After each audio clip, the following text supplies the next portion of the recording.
예, 제가 잠깐 기도하고 요한계시록 사경의 강의를 시작하도록 하겠습니다. 하나님, 이 시간 저희에게 지혜를 주시고 말씀에 집중하게 하여 주옵소서. 예수 그리스도의 이름으로 기도드렸습니다. 아멘. 예, 먼저 이 코로나19 때문에 얼굴과 얼굴을 대하지 못하고 이렇게 영상으로 강의를 대하게 되어서 안타까운 마음이 큽니다. 그러나 그래도 말씀에 집중하고 성경 속으로 깊이 들어갈수록 우리에게 더 큰 은혜가 될 줄로 믿습니다. 제가 맡은 강의는 요한계시록입니다. 아마 지금 듣고 계신 분들 중에는 제 강의를 이미 들어본 분도 계시겠고 처음 듣는 분도 계실 수 있습니다. 들었던 분들은 복습하면서 처음 듣는 분들은 새로움에 대한 간절함으로 함께 말씀을 나누기를 원합니다. 나누어드린 강의한 제 첫 번째 페이지를 보면 요한계시록 그 뜨거운 감자라고 되어져 있는 걸 보게 될 겁니다. 뜨거울 수밖에 없게 됐습니다. 언제부턴가 목사님들이 교회에서 요한계시록을 가지고 설교하는 걸 은근히 꺼리게 되었습니다. 그 계기가 92년도인가요? 다미선교회에서 이른바 휴거 사건을 일으키면서부터로 기억이 되어집니다.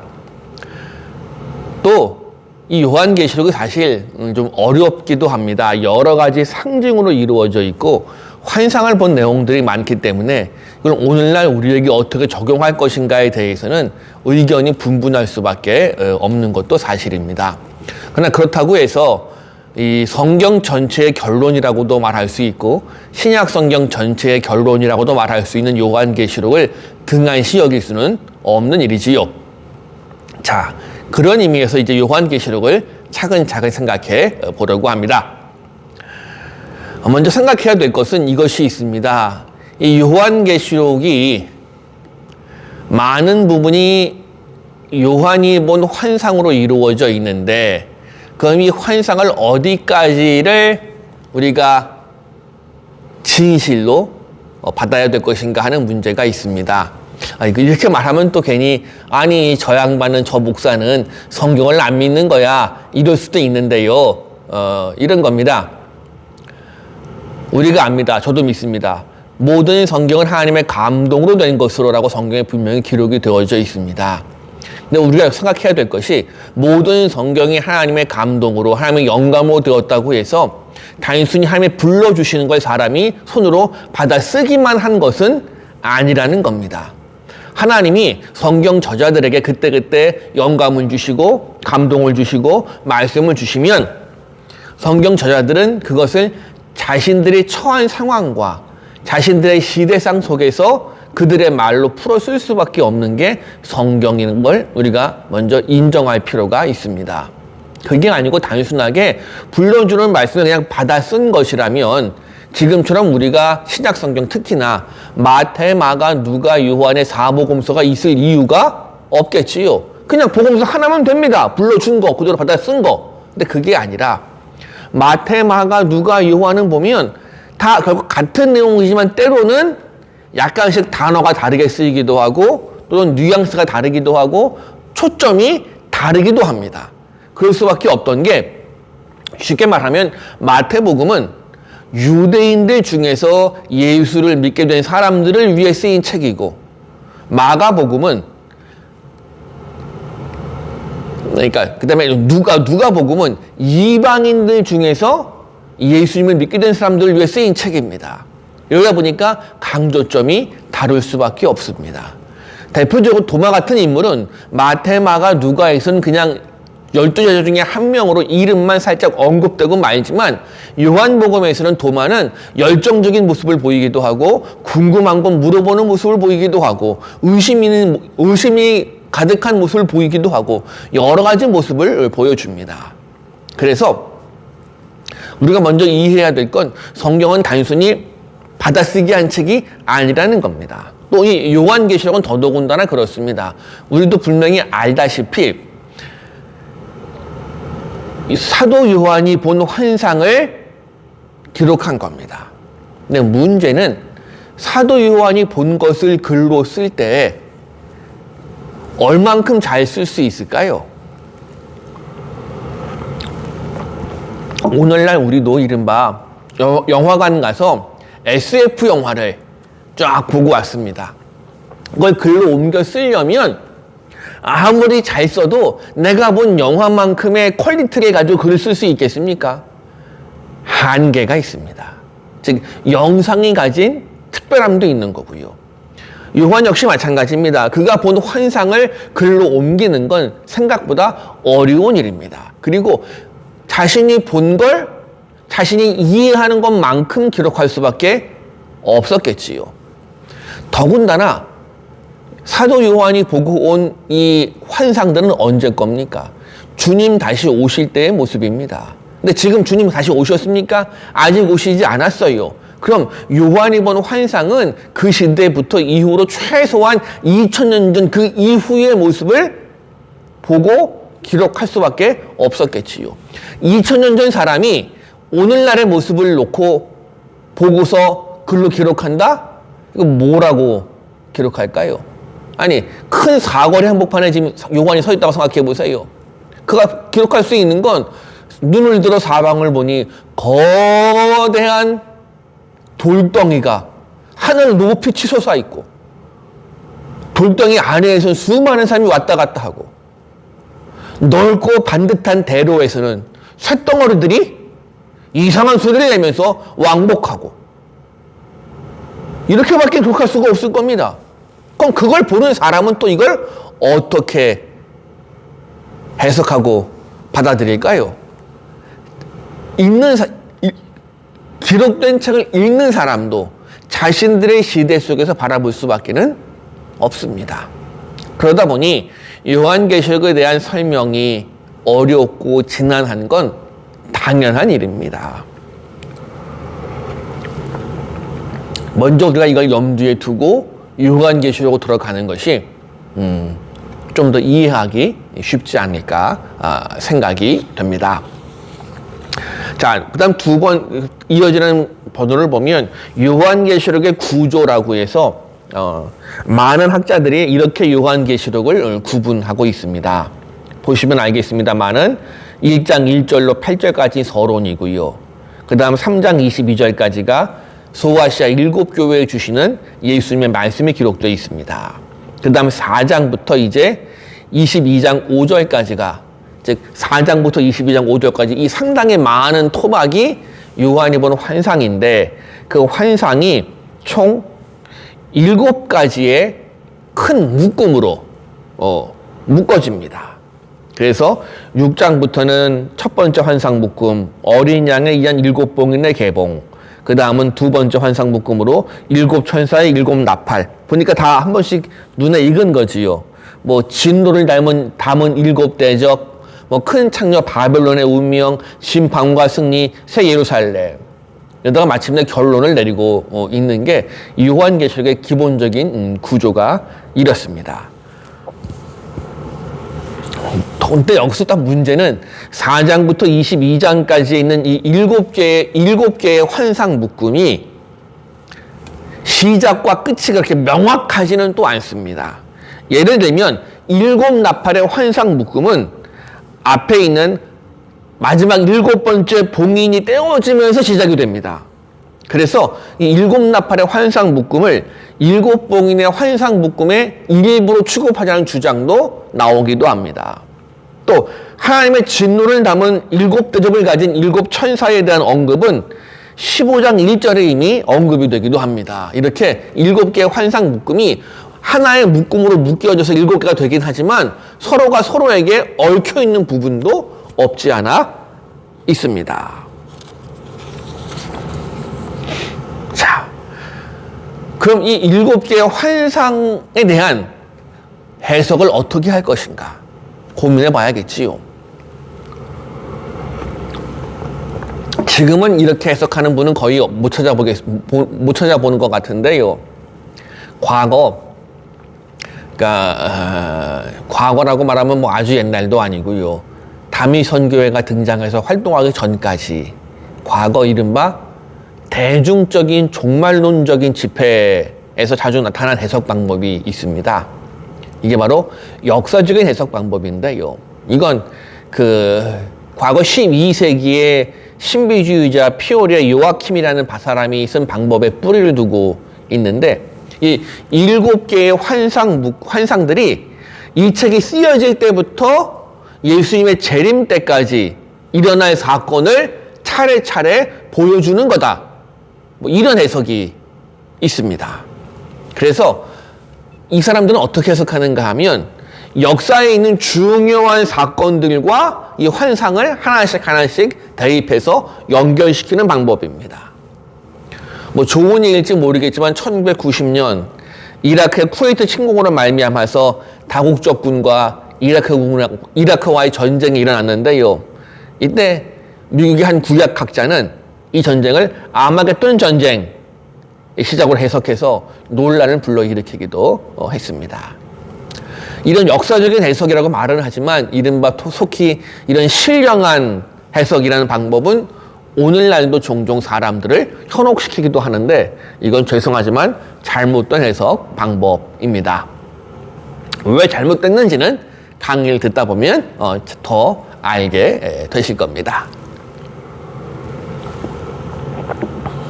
자, 왜냐하면 이 7개의 환상들을 주의 깊게 읽어보면 사실 이 7개의 환상은 연속된 사건이 아니라 반복되고 있는 사건임을 발견하게 되거든요.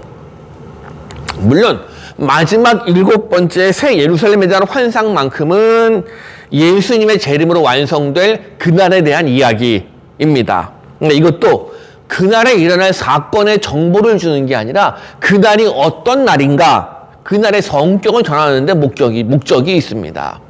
그래서 마지막 7번째 환상을 제외한 6개의 환상 묶음은 동일한 이야기를 다른 모습으로 보여줍니다. 어떻게 말하면 좋을까요? 이렇게 말하면 될까요? 좀 심한 비유일지 모르지만 장님들이 모여서 코끼리를 만져봅니다. 한 장님은 코끼리라는 짐승은 커다란 이 큰 다리로 이루어진 짐승이다. 어떤 장님은 코를 만지고 코끼리는 물컹물컹하고 상당히 유연한 이런 걸로 이루어진 짐승이다. 또 어떤 장님은 이 귀만 만지고 코끼리는 넓고 펄럭이는 이런 종류의 동물이다. 이렇게 해석할 수 있겠지요. 이걸 다 짜 맞춰 봐야 이게 코끼리구나 조금이라도 짐작할 겁니다. 사도 요한 역시 마찬가지입니다. 자신이 본 것을 정리하기 위해서라도 이해할 수 있는 여러 가지 방법을 다 동원해서 설명했다고 보면 될 것 같습니다. 그래서 우리는 7개 중에서 마지막 새 예루살렘 빼고 6개의 환상 묶음 속에서 동일한 3가지의 요소가 등장합니다. 첫 번째 보면 신실한 사람들에 대한 박해가 있습니다. 신실한 사람에 대한 박해. 두 번째, 하나님의 심판이 있고요. 세 번째, 하나님과 믿는 사람들의 승리가 있습니다. 그렇다면 생각해 보세요. 이 3가지, 박해, 심판, 승리. 이게 7번 반복될 일 없잖아요. 하나님의 승리가 7번, 6번 반복될 이유도 없습니다. 결국 이것은 등장인물과 상징과 표현을 바꾸어 가면서 같은 이야기를 계속 들려주는 것 뿐입니다. 마지막 날을 이렇게 보고, 이렇게 보고, 이렇게 보고, 이렇게 보고, 이렇게 보고, 이런 식으로 보고 설명하는 겁니다. 그만큼 주님 다시 오실 때 마지막 때 일어날 박해가 크고 결국은 하나님이 심판하실 것이고, 그런데 그 끝은 하나님과 믿는 사람의 승리로 끝난다. 이 메시지를 전달해 주기 위한 게 요한계시록의 가장 중요한 목적이다 말할 수가 있습니다. 그래서 1장 1절에 요한계시록 1장 1절을 보시면 나오는 곧 일어나야 할 일이라는 말은 마지막 때의 시나리오가 아니고요. 결국은 역사를 인도해 가시는 하나님의 섭니다라고 해석하는 게 옳습니다. 과거에야 곧 일어나야 할 일, 곧 금방 이 일이 일어나겠지. 여기에 집착했지만 사실 여기에 중요한 단어는 곧이 아니고요. 일어나야 할 일, 이게 중요한 핵심입니다. 즉 이건 일어나야 할 일, 앞으로 일어날 모든 일, 인간의 모든 역사가 하나님의 섭리 안에 있고 하나님께서 결국 이끌어 가신다는 이 이야기를 하고 싶어 하는 겁니다. 또 요한계시록 기록될 당시 로마에 의해서 극심한 박해가 덮치고 있을 때였습니다. 그래서 박해가 심하던 이 상황에서 믿는 사람들을 아무 이유 없이 박해하는 불의한 자들에 대한, 그리고 그런 박해를 무릅쓰고 믿음을 지키는 사람들에 대한 하나님의 섭리를 보여주는 게 요한계시록입니다. 그래서 요한계시록은 이 섭리를 말로서 정하는 것보다 읽어가면서 그 느낌을 전해주고자 하지요. 단순히 그렇구나 머리로 하는 게 아니라 아픔과 사랑을 본인이 느끼게 해 주는 겁니다. 자, 또 강의 안 보시면 그 다음에 요한계시록의 특징이 있습니다. 이게 중요한데요. 먼저 요한계시록은 말 그대로 계시록 또는 묵시록, 이 계시록의 특징이 분명히 있습니다. 또 이 요한계시록의 가장 중요한 내용이, 요한계시록의 환상들이 그냥 박해와 심판과 승리 이렇게만 요약해버리면 좀 싱거워집니다. 왜요? 물론 박해와 이 심판과 승리, 이게 핵심인 건 맞지만 동시에 요한계시록은 그 이상의 것을 우리에게 보여주려고 합니다. 왜냐하면 더구나 이 요한계시록의 또 중요한 또 한 가지의 목적은, 이 환상들은 우리에게 마지막 때 이런 일이 있어, 일곱 천사가 등장하고 나팔이 등장하고 이런 정보를 주는 게 목적이 아니고요. 믿는 사람들의 신앙의 격려에 더 큰 목적이 있기 때문입니다. 그래서 이 환상들을 쭉 읽어가면서 읽는 이 당시의 그리스도인들은 이기는 사람이 되기 위한 용기와 믿음과 힘을 얻도록 이 요한계시록이 구성되어져 있습니다. 성경에 있는 환상들은 본질적으로 인간의 경험을 초월하는 어떤 사실을 우리 인간의 언어로 전달하는 한 가지 방법에 불과합니다. 하나님, 천국, 부활, 심판, 이게 우리가 경험할 수 있는 부분입니까? 혹시 지금 듣고 계신 분들 중에 죽었다 살아나신 분 혹시 계십니까? 아니면 하나님을 직접 눈으로 본 분 계십니까? 그 위대한 이스라엘 지도자 모세도 하나님을 직접 보지는 못하고 지나가는 그 옷자락만 봤는데요. 우리가 보겠습니까? 심판, 그럼 우리가 그분 앞에 설 때 받는 거잖아요. 우리가 경험할 수 없는 것들입니다. 그러니까 우리의 경험을 초월하는 영역이에요. 그러니까 종교는 그렇다고 해서 하나님을 부활의 심판을 말하지 않을 수가 없잖아요. 생각해 보세요. 인간의 한계가 있는 언어로 영혼을 이야기한다는 게 쉽겠습니까? 이건 정말로 어려운 부분입니다. 그러다 보니 성경의 저자들은 종종 이 환상을 이용할 수밖에 없었습니다. 환상은 경험을 초월하는 어떤 사실을 우리의 경험적인 언어로 이야기해서 읽는 사람들에게 의미를 전달하기에 상당히 탁월합니다. 문제는 이 지점에서 성경을 읽는 우리가 종종 빠지는 오류가 있습니다. 어떻게 말하면 좋을까요? 자, 내가 지금 달을 가리키고 있습니다. 이런 달을 가리키는 그림이에요. 근데 우리는 이 그림을 그린 사람의 목적이 뭘까요? 저 달을 보라고 그린 거잖아요. 우리는 달을 보는 게 아니라 이 손가락을 볼 때가 많고 또 시간이 많이 흐른 뒤에 후대 사람들은 물론 달도 보고 손가락도 보지만 이 그림의 구도는 어떻고 이 그림을 그린 재료가 유화인지 아크릴인지 수채화인지 이거 따지고 앉아있고 이게 진품이냐 가짜냐 복사본이냐 이거 따지기 시작하지 않습니까? 아니면 그림과 그림이 보여주는 실체를 동일시하는 경우도 생깁니다. 그래서 요한계시록 4장 서두를 보면 하나님의 보좌에 대한 묘사가 기록되어 있습니다. 그 묘사를 가만히 그림으로 그려보면 이렇습니다. 하나님은 벽옥과 홍옥 같고 그분의 보좌 앞은 마치 유리바다 같았고 수정을 깔아놓은 듯하다 이렇게 되어져 있습니다. 그럼 이런 묘사가 정말로 하나님의 보좌가 이렇다고 보여주기 위함일까요? 그런 이미지를 우리에게 보여주기 위함일까요?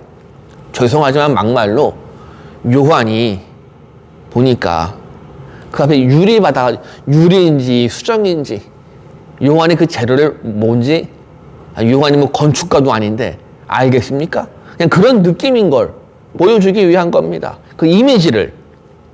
그래서 어떤 사람은 하늘나라를 하나님 나라를 이렇게 휘황찬란한 것으로 가득 차 있는 뭐 금은보화가 넘치는 나라로 생각하는 사람도 있을 수 있어요. 그런데 또 어떤 사람은 이 하나님의 나라를 천국하면 떠오르는 이미지가 뭐가 있을까요? 푸른 벌판 위에 그림 같은 집이 하나 그려져 있고 이런 모습을 떠올릴 수도 있지 않을까요? 자, 금은보화로 되어져 있건 넓은 들판에 아름다운 집으로 천국을 묘사하건 상관없습니다. 금은보화로 묘사한다면 이건 하나님 나라의 고귀함을 보여주는 것일 테고요. 푸른 벌판에 아름다운 집 한 채로 묘사한다면 하나님 나라의 평화로움과 안온함을 묘사한다고 볼 수 있거든요. 그래서 환상에 있는 하나하나의 요소, 홍옥인지 금인지 뭔지 여기에 집중해서 이게 전부다 착각하고 이게 아니면 안 돼 라고 하다 보니까 어디로 빠집니까? 시한부 종말론으로 빠지는 겁니다. 즉 요한이 기록한 환상은 하나님 나라 전체가 아니고요. 그 중에 그가 본 그리고 그가 본 것 중에서도 그가 표현할 수 있는 아주 일부분에 불과하다는 걸 인정해야 되는데 이게 전부다라고 하면 무슨 문제가 생깁니까? 아까 코끼리 만진 장인들 이야기했지요. 자기가 만진 게 정말이라고 생각한다면 이것밖에 없다고 생각한다면 서로 싸우고 난리 날 겁니다. 코끼리는 큰 다리야. 코끼리는 긴 다른 두더지 같은 거야. 이쪽에서는 코끼리는 넓고 부드러운 이 날개처럼 되어져 있는 거야. 가지고 막 싸우고 있는 것을 보면 우리는 뭐라고 생각하겠습니까? 아휴 정말 싸울 걸 가지고 싸워라. 안 이러겠습니까? 하나님 입장에서도 요한계시록을 우리가 보면서 거기에 있는 별거 아닌 요소들 뭐 대접이 뭐고 뭐 나팔이 뭐고 뭐 홍옥이 뭐고 금이 뭐고 이게 최고야 이게밖에 없어 이런 모습 보면 뭐라고 생각하실까요? 야 그건 내 하나님 나라의 10,000분의 1도 안 되는 거야. 이놈아 좀 정신 좀 차려. 그러지 않겠습니까? 자 그리고 그 요한계시록은 말 그대로 계시록의 성격도 있지만 또 한 가지의 성격이 있습니다. 바로 편지입니다. 반모섬으로 귀환 갔던 요한이 소아시아에 있는 7교회에 보낸 편지가 요한계시록의 시작이었거든요. 이건 편지체의 인사말인 1장 4절 6절까지 그리고 7교회에 대한 권고를 담고 있는 2장과 3장 그리고 편지의 작별 인사를 담고 있는 요한계시록의 맨 마지막 부분인 22장 21절에서 잘 드러납니다. 그래서 따지고 보면 요한계시록은 전체가 소아시아 7교회에 보낸 편지인데 그 안에 환상들이 너무 많다 보니까 우린 종종 요한계시록이 편지라는 걸 망각해 버리고 마는 겁니다. 이 요한이 이 전사가 왜 patmos섬에 있었는지는 뭐 명확하게 설명되어 있지는 않고요. 전통적으로는 이쪽으로 유배 갔다라고만 우리에게 알려져 있습니다. 또 소아시아의 7교회에 보낸 편지라고 말씀을 드렸는데, 그럼 이 소아시아에는 교회가 딱 7개만 있었을까요? 골로새서를 읽어보시면 골로새서 4장 13절로 17절을 한번 찾아보세요. 골로새서 4장 13절로 17절. 여기에 보면 1세기 중엽에 이 루고 계곡에 적어도 이미 3개의 교회가 있는데 골로새 교회, 라오디게아 교회, 그리고 7교회 들어있지 않지만 히에라볼리 교회도 있었습니다. 그럼 요한계시록의 저자는 왜 소아시아 성경에는 있는 이 7개의 교회만 언급을 했을까요? 여러 가지 이유가 있겠습니다만은 7교회가 각각의 지역을 대표하는 대표교회라는 말도 있고, 또는 이 7교회가 처한 상황이 다 다르기 때문에 다 다른 상황에 처한 교회들을 골라서 이야기를 함으로 말미암아서 후대에 이 성경을 읽는 사람들이 지금 내가 있는 이 교회가 이 교회 같은데 그럼 내가 어떻게 해야 될까? 이걸 고민하게 만드는 역할을 하기도 합니다. 자, 이제 그러면 7교회에 보낸 편지의 내용들을 조금 살펴볼 시간인데요. 자, 잠깐 여기서 끊었다가 가도록 하겠습니다.